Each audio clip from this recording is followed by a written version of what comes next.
Hello friends, स्वागत है आप सभी का the civil point institute Indore में। आशा करता हूँ आप सब बहुत अच्छे होंगे। RPSC group instructor vacancy 2024 total post 68 है। फॉर्म फिलअप हो चुका है। एग्जाम की डेट 23 जून 2025 है। समय 5 से 6 महीने का है। जॉब 4800 ग्रेड पे की है। एक सिंगल एग्जाम आपको देना है। ये सारा इसका ओवरव्यू है। वैकेंसी बहुत शानदार है। इससे पहले भी हमने कई वीडियोज के अंदर इसका जिक्र कर रखा है। ठीक है। इसके अंदर जो सबसे बड़ी बात है, सिलेबस इसका बहुत बड़ा है। बिल्कुल मैं इसके बारे में भी आपसे बात करूंगा। और आपको अगर मान लीजिए आपने अभी तक इसकी तैयारी शुरू नहीं की है तो किस तरीके से अपनी रणनीति रखनी है आने वाले 4 से 5 महीने के अंदर, ताकि आपका सिलेक्शन इसमें 100% हो जाए, क्योंकि वैकेंसी बहुत शानदार है। राजस्थान के वो एस्पिरेंट जो ऑलरेडी कहीं ना कहीं वर्किंग है, एक्सपीरियंस्ड है, उनके लिए एक सुकून की जॉब आप कह सकते हो। ठीक है। एक आरामदायक जॉब आपके सामने 4800 ग्रेड पे की सामने रखी हुई है। अगर आप ये 5 से 6 महीने अपना डेडिकेशन दे देते तो निश्चित तौर पर इसमें आप सिलेक्शन ले सकते हैं। कोई दोहराई की बात नहीं है। शुरू करते हैं। सबसे पहले सिलेबस सबसे बड़ा तो आप जानते हैं, सिलेबस तो टोटल 5 पॉइंट के अंदर दिया हुआ है। लेकिन ये 5 पॉइंट नहीं, इनके अंदर कई सारे सब्जेक्ट्स हैं। जैसे पहला सेफ्टी प्रिकॉशंस एक अलग ही सब्जेक्ट है आपका आईटीआई का। फिर इसके बाद एक्ट वगैरह दिया हुआ है, ये भी एक अलग सब्जेक्ट हो जाता है। फिर इंडस्ट्रियल इंजीनियरिंग वाला पोर्सन यहाँ से स्टार्ट होकर यहाँ तक चलते, ये अलग सब्जेक्ट है। फिर आपका यहाँ से आपका मैकेनिक्स वाला पोर्शन स्टार्ट होता है। ठीक है, ये मैकेनिक्स वाला एक अलग सब्जेक्ट है। फिर यहाँ से आपका ईडी वाला पोर्शन स्टार्ट होता है, इंजीनियरिंग ड्राइंग वाला, यहाँ तक ही चलता है। तो 4-5 सब्जेक्ट तो आपके पहले टॉपिक के अंदर ही है। दूसरे पे आपका पूरा पूरा इलेक्ट्रिकल इंजीनियरिंग के सब्जेक्ट्स हैं।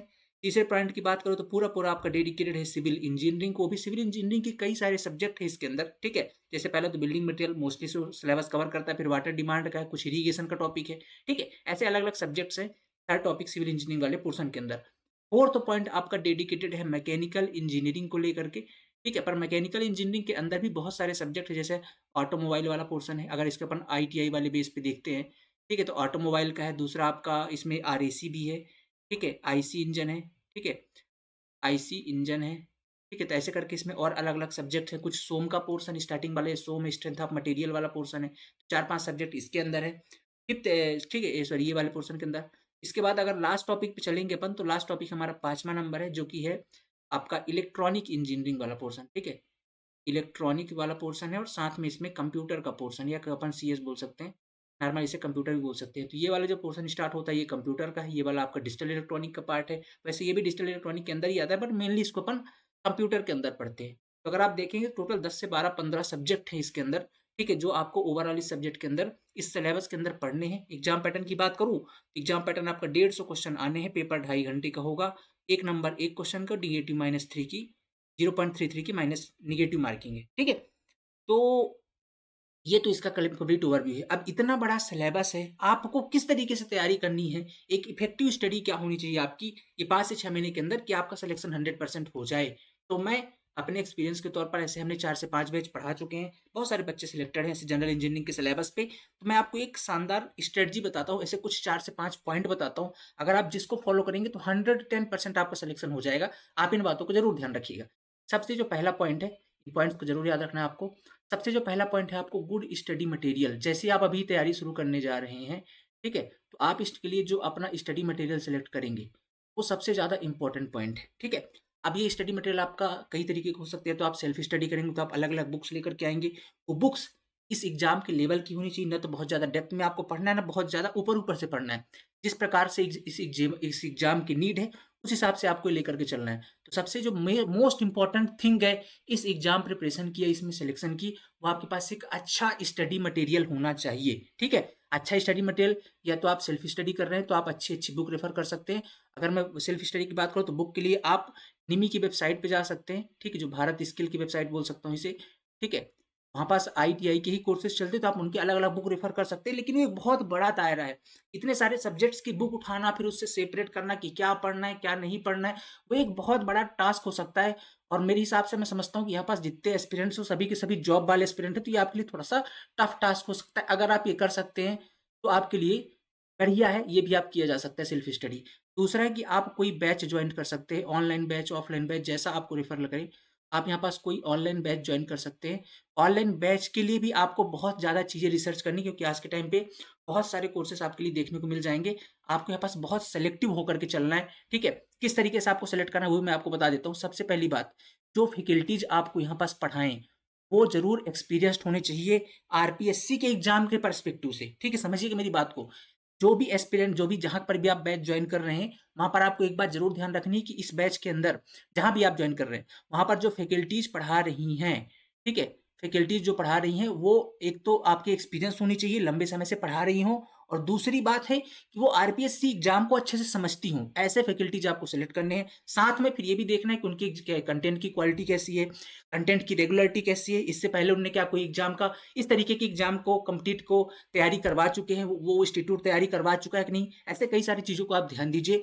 अगर आपको सब कुछ बेहतर लगता है तो आप ज्वाइन कर लीजिए, वो आपके लिए सबसे अच्छा होगा। रीज़न क्या है इसका? इसका रीज़न ये है कि आपको यहाँ पास कंटेंट एक साथ मिल जाएगा। ऑनलाइन बैच के अंदर फ़ायदा ये है कि आपका कंटेंट एक साथ मिल जाएगा, पहली बात तो, ठीक है? कंटेंट एक साथ मिल जाएगा, आपको और कहीं जाने की आवश्यकता नहीं होगी, आप अपने काम के साथ-साथ तैयारी कर सकते हैं, कुछ भी डिस्टर्ब नहीं होगा, ठीक है? PDF, practice sheet, test series इन सब की दिक्कत नहीं रहेगी, मतलब आपका एक कंटेंट आपको एक साथ एक जगह पर मिल जाएगा, ये आपके लिए सबसे अच्छी बात होगी। फिर आप इसको अच्छे तरीके से यूटिलाइज़ कर सकते हैं।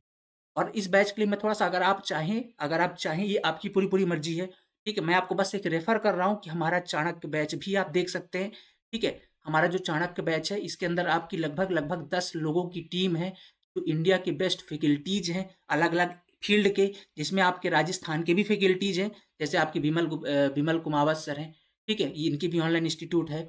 अपने यहाँ भी पढ़ाते हैं, राजस्थान के बहुत फ़ेमस टीचर हैं। दूसरा आपके संदीप आर्य सर, ये भी आपके राजस्थान से बिलॉन्ग करते हैं, और भी हमारे फैकल्टी जो कई बार राजस्थान एग्जाम्स को पढ़ा चुके हैं, तो हमारे यहाँ पास राजस्थान की फैकल्टी जो आरपीएससी एग्जाम को समझते हैं अच्छे से, ठीक है? जस्ट सेकंड,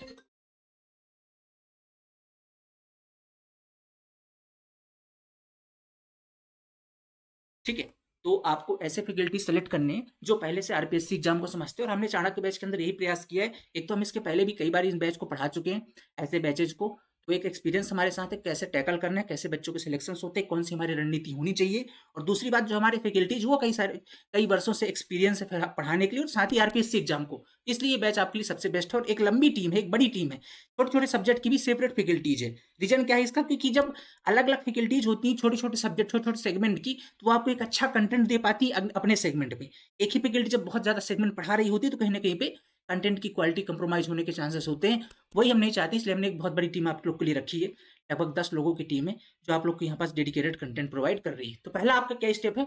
पहला आपका गुड स्टडी मटेरियल होना चाहिए, और उसके लिए आप रेफर कर सकते हैं चाणक्य बैच को। कहाँ पे जाना पड़ेगा? इंजीनियरिंग हब एप्लीकेशन के अंदर, ठीक है? इंजीनियरिंग हब एप्लीकेशन के अंदर आप चले जाइएगा, या एक कॉलिंग नंबर है 9179417400, या 7999720833। इन नंबर पर कॉल व्हाट्सअप कर लीजिएगा, आगे आपको जानकारी मिल जाएगी। पहला स्टेप आपका क्या है? जब भी आप तैयारी के लिए जा रहे हैं, आपका स्टडी मटेरियल बहुत अच्छा होना चाहिए। दूसरा पॉइंट है कि जब आपको एक प्रकार से स्टडी मटेरियल आप ले चुके हैं, ठीक है? दूसरा पॉइंट है कि उसके प्रति आपका डेडिकेशन बहुत बड़ा होना चाहिए, ठीक है? डेडिकेशन बहुत होना चाहिए। बहुत सारे लोग क्या करते हैं ना, हमने कई बार देख रखा है, ऑनलाइन बैच ज्वाइन कर लेंगे, क्लासेस पे नहीं आ रहे, ठीक है? ये कि आज पढ़ लेंगे, कल पढ़ लेंगे, अभी तो एग्जाम बहुत दिन है।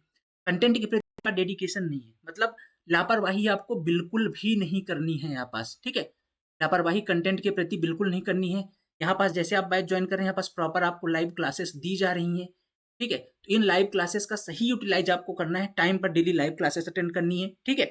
उनके प्रॉपर जब आपको हैंड रिटन नोट्स दिए जा रहे हैं, तो उनसे आपको रिविजन करने हैं हैंड रिटन नोट्स से। साथ में आपको अपने शॉर्ट नोट्स बनाने हैं, खुद के शॉर्ट नोट्स जरूर बनाने हैं, ठीक है? जरूर ध्यान रख लेना, खुद के शॉर्ट नोट्स जरूर बनाने हैं आपको। साथ में जो आपको प्रैक्टिस शीट दी जा रही है, उनको प्रैक्टिस करनी है टाइमली, ठीक है? प्रैक्टिस शीट, और जो भी आपको डाउट आए, यहाँ पास आपके सामने 10 लोगों की टीम बैठी हुई है, आप अपने डाउट प्रॉपर पूछिए, तो अपने डाउट क्लियर कीजिए, ठीक है? डाउट क्लियर कीजिए, लाइव सेशंस पर आकर कीजिए, डायरेक्ट कीजिए, जैसी आपकी मर्जी, अपने डाउट प्रॉपर क्लियर कीजिए। तो सेकंड पोर्शन है कि आपका डेडिकेशन उस कंटेंट के प्रति जरूर होना चाहिए, तभी आप इस एग्जाम में क्लियर कर सकते हैं। आपने बैच ज्वाइन कर लिया, कंटेंट आपका अच्छा है, अगर आप डेडिकेशन के साथ पढ़ते रह गए, तो दूसरा स्टेप आपने क्रॉस कर लिया, अब आप सिलेक्शन के बहुत करीब आ चुके हैं, ठीक है? तो दूसरा स्टेप क्या था? आपका डेडिकेशन बहुत तगड़ा होना चाहिए। तीसरा स्टेप है आपका, जैसे आपने पहले कंटेंट सेलेक्ट अच्छा कर लिया, फिर उसके प्रति आप डेडिकेट होकर के अपना सिलेबस आपने फिनिश किया, ठीक है? आपने प्रैक्टिस करी। तीसरा स्टेप जो है आपका, आपको बहुत सारे एमसीक्यूज प्रैक्टिस करने हैं।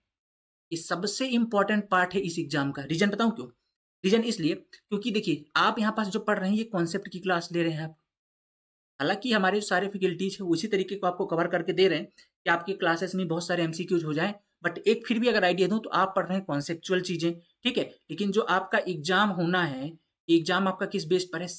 एग्जाम आपका एमसीक्यू बेस्ड पर है, ठीक है, एमसीक्यू बेस पर है। तो जो आपने थ्योरी यहाँ पास पढ़ी है, जो कॉन्सेप्ट आपने थ्योरी के थ्रू पढ़ा हुआ है, क्या इस थ्योरी से एमसीक्यू लग पा रहे हैं कि नहीं लग पा रहे हैं, ये बहुत इंपॉर्टेंट चीज है। और ये आपको तभी समझ में आएगा जब आप उस टॉपिक के बहुत सारे एमसीक्यू डिपेंडिंग अपॉन जो लेवल है आपका आरपीएससी ग्रुप इंस्ट्रक्टर का, उस लेवल के प्रैक्टिस कर लेते हैं। तो उससे थोड़ा सा ऊपर ही लेके चलिए। अगर आप उतना एमसीक्यूज लगा लेते हैं, मान लीजिए आपका कोई टॉपिक है, आपने कोई टॉपिक पढ़ा, उस टॉपिक के आपने 50-100 एमसीक्यूज लगा लिए, और ये लेवल किसका है, जीआई के लेवल का है, थोड़ा सा उससे ऊपर लेवल का है, तब आप कह सकते हैं हाँ ये टॉपिक मेरा कंप्लीट हो चुका है, अब इससे कोई भी क्वेश्चन आएगा, मैंने इसके 100 क्वेश्चन सफिशिएंट कर लिए, 200 क्वेश्चन कर लिए हैं, अब मैंने इसके लिए इतने क्वेश्चन कर लिए कि मेरे को इसके इस टॉपिक में कोई दिक्कत नहीं, अब कोई भी क्वेश्चन आएगा मैं बना पाऊंगा। तो तीसरा पॉइंट कौन सा है, एमसीक्यूज प्रैक्टिस। अब ये एमसीक्यूज कौन से होने चाहिए, बहुत इंपॉर्टेंट पॉइंट है।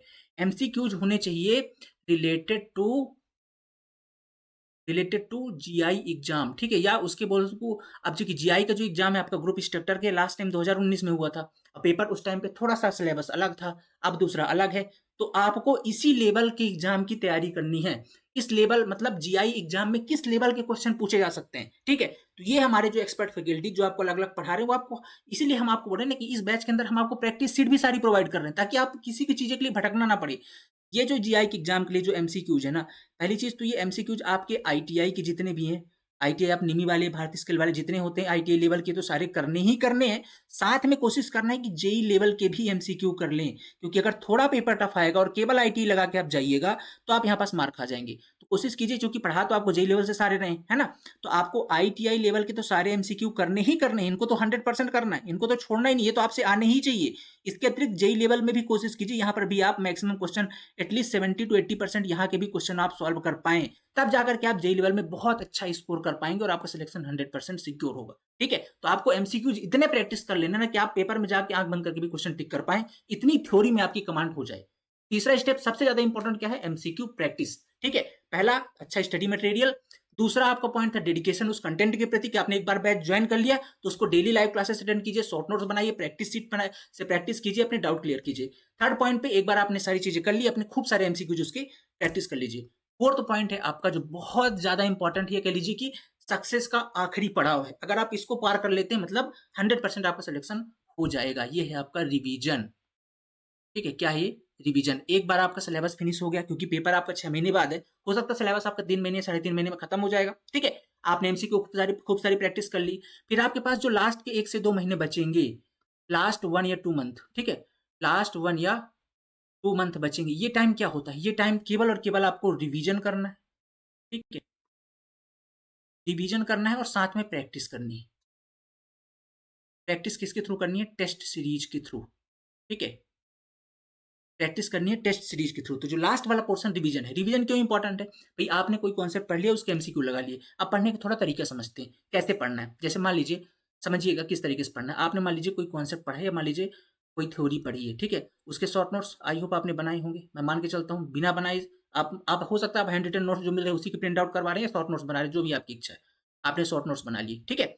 अब आपने क्या किया, पिछले वाले सेक्शन के अंदर हमने देखा आपने एमसीक्यू प्रैक्टिस की, अब हो सकता है कि जब आपने थ्योरी के अंदर पढ़ा उससे एक आध कॉन्सेप्ट एमसीक्यू का बाहर आ जाए, ऐसा हो सकता है। तो जो कॉन्सेप्ट था उसको आपने कवर किया और उसे भी ऐड ऑन कर दिया, मतलब वो जो एमसीक्यू का कॉन्सेप्ट था जो थोड़ा सा बाहर था उसको भी ऐड ऑन कर दिया अपने शॉर्ट नोट्स के अंदर। मतलब शॉर्ट नोट्स के अंदर आपने जो एमसीक्यू करे उसमें अगर कुछ लगा कि यार ये मेरे थ्योरी बुक के अंदर नहीं है, ये थ्योरी नोट्स के अंदर नहीं कवर कराया गया, उसको भी आपने ऐड ऑन कर लिया। अब आपका ये एकदम कंप्लीट नोट्स बन चुका है। एक तो आपने एमसीक्यूज के भी सारे कॉन्सेप्ट डाल रखे जो एक्स्ट्रा थे, और साथ में आपने शॉर्ट नोट्स भी जो आपकी थ्योरी वाली क्लास थी उसको भी कर रखी है। अब जो ये चीजें बनी है ना, इसको आपको जितने बार हो सकता है उतने बार कीजिए रिवीजन। क्या करना है, रिवीजन, और साथ में करनी है प्रैक्टिस। प्रैक्टिस कहाँ से करनी है, प्रैक्टिस लगाने हैं आपको टेस्ट सीरीज। टेस्ट सीरीज कैसी लगानी है, टेस्ट सीरीज कोशिश कीजिए कि कम से कम आपके पास इतना समय है तो आप 10 तो मिनिमम फुल लेंथ लेके जाइए, ठीक है। 10 तो आप एफएलटी लगाइए, एफएलटी मतलब फुल लेंथ टेस्ट, और लगाने का इसका भी तरीका है, कैसे करना है। एक एफएलटी आपने लगाया, ठीक है, एक एफएलटी लगाया, अब इसके बाद उसका एनालिसिस कीजिए कि आप किस टॉपिक पर गलती कर रहे हैं, ठीक है। हो सकता है आपके 100 नंबर का, सॉरी 150 नंबर का ये पेपर है, 150 नंबर में से आपके मान लीजिए 100 नंबर आ रहे हैं, तो 50 कौन से टॉपिक है जो गलत आ रहे हैं। भाई आपने तो पढ़ा पूरा है ना, आपने बैच के अंदर तो सारी चीजें पढ़ी है, तो कौन सी चीजें जो आपसे 150 नंबर में 50 क्वेश्चन नहीं बन रहा है, उन टॉपिक को फिर आइए, शॉर्ट नोट्स उठाइए, रिवीजन कीजिए और उसकी फिर से प्रैक्टिस कर लीजिए। रिवीजन करके फिर आइए, फिर एक एफएलटी लगाइए, फिर कौन सा टॉपिक जो रह गया है अभी जो 50 क्वेश्चन नहीं बन रहे थे उनके जाके एमसीक्यू कॉन्सेप्ट देखिए, आपसे क्यों नहीं बने। हो सकता है आपकी थ्योरी के अंदर आपने रिवीजन कम किया इसलिए नहीं बने। मान लीजिए आपके सब्जेक्ट से बाहर हैं, उनको भी जाकर कॉन्सेप्ट में ढूंढिए, पढ़िए और उनको भी यहाँ पास ऐड ऑन कर दीजिए, ऐड ऑन कर दीजिए। ठीक है, मतलब ऐड ऑन का मतलब है कि आपका जो लास्ट में शॉर्ट नोट्स बनेगा ना, 10 से 15 दिन, जो 20 दिन आपके पास बचे हैं, ये एक कंप्लीट शॉर्ट नोट्स बन चुका है, जिसमें आपने टेस्ट सीरीज भी डाल दी है, आपने रिवीजन का करके मैक्सिमम टाइम कर लिया, प्रैक्टिस सीट जो करी उसमें भी जो कॉन्सेप्ट एक्स्ट्रा मिले वो भी डाल दिया। लास्ट टाइम बचा, इसको कम से कम कोशिश कीजिए 20 टाइम्स रिवाइज करने का। 20 टाइम्स मिनिमम है, मिनिमम आपको 20 टाइम्स रिवाइज करना ही करना है एनी हाउ, अगर आप चाहते हैं कि आपका सिलेक्शन 100% हो। ठीक है, देखो कंपटीशन हर जगह आ चुका है, इस वैकेंसी में थोड़ा सा कम पर ऐसा मत सोचिए, 6000 बच्चे यहाँ भी और पोस्ट मात्र 68 है। एक पोस्ट पर 100 लोग अभी भी बैठे हुए हैं, 100 में से एक का सिलेक्शन होना है, ये बात मानिए आप। ठीक है, तो ये मत सोचिए कंपटीशन यहाँ पर कम है, दिमाग बिल्कुल इस चीज में मत भटकाइएगा। आप जॉब वाले हो, फिर बहुत सारे ऐसे बच्चे हैं जो बहुत ज्यादा तैयारी कर रहे हैं, तो आप भी दिमाग लगाइए कि आपको जितना एफर्ट हो सकता है। भाई देखो वैकेंसी बहुत दिन बाद आई है, 19 के बाद आई है 24 के अंदर, ठीक है, 5 साल बाद तो ऑलरेडी आई है। तो आप ये क्यों सोच रहे हैं, आपको तो ये सोचिए मैं जितनी मेहनत कर सकता हूँ उतनी मेहनत करूंगा मैं इसके अंदर। ठीक है, उतनी मेहनत करके मैं एक सीट तो अपनी फिक्स करके जाऊंगा। और इसका स्टेप यही है जो मैंने आज आपको बताया है। इसी फार्मूले को यूज करके बहुत सारे बच्चे सेलेक्ट हो चुके हैं, बैठे हुए हैं। अगर आप करेंगे तो आप भी सेलेक्ट हो जाएंगे, यही फार्मूला, इसके अलावा कोई रॉकेट इंजीनियरिंग नहीं है सिलेक्शन के लिए, सिंपल सा यही चीजें आपको करनी है। ठीक है, तो करना क्या है, 20 टाइम आपको इसको लास्ट टाइम रिवीजन करना है। ठीक, और सुकून से जाकर के अपना एग्जाम ठंडे दिमाग से देना है, आपका सिलेक्शन 100% होगा ही होगा। ऐसा नहीं हो सकता कि आपका सिलेक्शन ना हो अगर आप इन स्टेप्स को फॉलो कर लेते हैं। तो सबसे पहले अच्छा स्टडी मटेरियल चूज करना है, लाइक चाणक्य बैच आप चूज कर सकते हैं। दूसरा, आपको डेडिकेशन के साथ अपने कंटेंट को पढ़ना है, प्रॉपर अपने शॉर्ट नोट्स बनाने हैं, प्रैक्टिस शीट लगानी है, डाउट पूछने हैं अपने।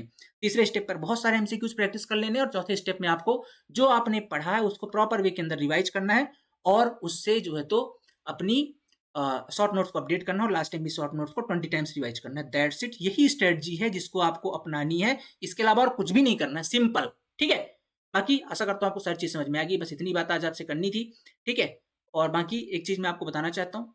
ठीक है, अगर आप चाहते हैं हमारा चाणक्य बैच के थ्रू करना, तो आप जा सकते हैं, इस तरीके का आपको कुछ बैनर मिलेगा। ऑनलाइन बैच में क्या क्या मिलेगा मैंने इससे पहले वाली वीडियो के अंदर बता रखा है, वो सब चीजें मिलेंगी जो आपको इस बैच के अंदर चाहिए। फिर इसके बाद आपको बाहर से कुछ भी नहीं लेना है। इंडिया की बेस्ट टीचर्स की टीम है 10 से 12 लोगों की, जो आपको यहाँ पास पढ़ा रही, हर एक छोटे छोटे सेगमेंट की भी अलग फैकल्टीज है जो आपको यहाँ पास गाइड कर रहे हैं। बहुत मिनिमम फीस के अंदर कंटेंट मिल रहा है, और कल आपका संडे स्पेशल ऑफर भी रहेगा।